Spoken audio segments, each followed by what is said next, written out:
Listo, muy buenas noches a todos, mi nombre es Samuel Castaño Martínez, soy de grado 11º y en este video vamos a hablar sobre el significado de la comunicación. Entonces, cada vez que hablamos, leemos o escribimos, utilizamos diferentes tipos de texto, pero también con distintas intenciones. Pero, ¿qué es lo que hace que un texto sea claro y efectivo, obviamente? De eso es lo que vamos a hablar en este video. Pero antes de entrar a la profundidad sobre la comunicación y su significado, tenemos que hablar también sobre la tipología textual y las funciones del lenguaje. La tipología textual son los tipos de texto que existen. O sea, estoy dando una definición fácil para que puedan entender los más pequeños. La tipología textual son como los tipos de texto que existen. ¿Cuáles son? Perdón. El narrativo, el descriptivo, el argumentativo, el instructivo también. Y cada tipo de texto tiene una intención diferente. ¿Y cuál es esa intención? O sea, si yo quiero contar una historia, debo utilizar texto narrativo. Pero si quiero yo dar instrucciones, entonces debo utilizar texto instructivo. Es muy fácil de comprender.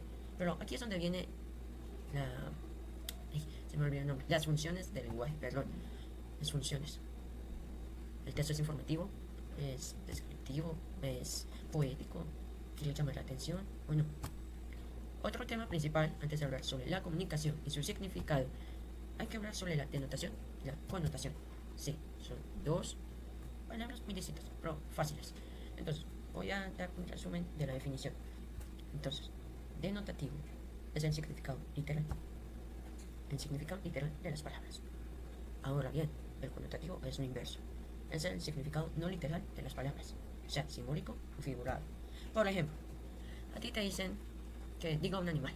Tú dices paloma.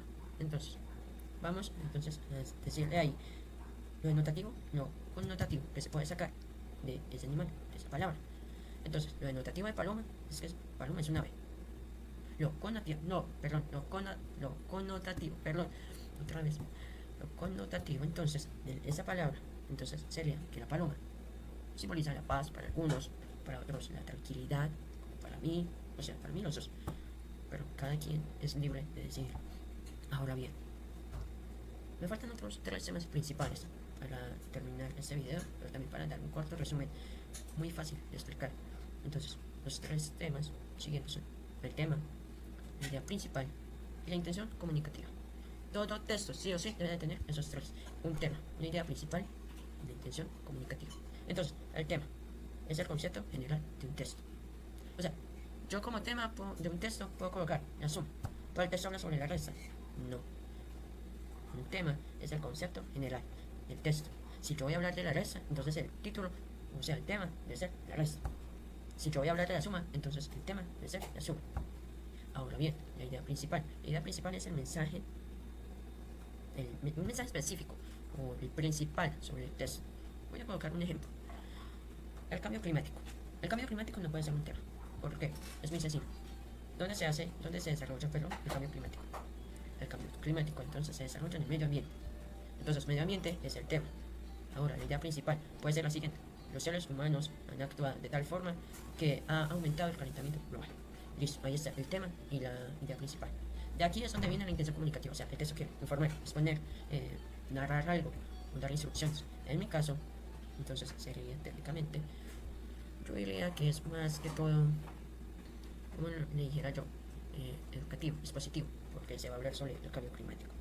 Ahora bien, para cerrar, una conclusión muy fácil.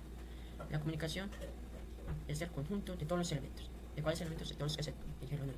La denotación, la connotación, perdón, la tipología textual y la intención comunicativa. De todo, esos son todos los elementos. Entonces, la comunicación es el conjunto de todos esos elementos.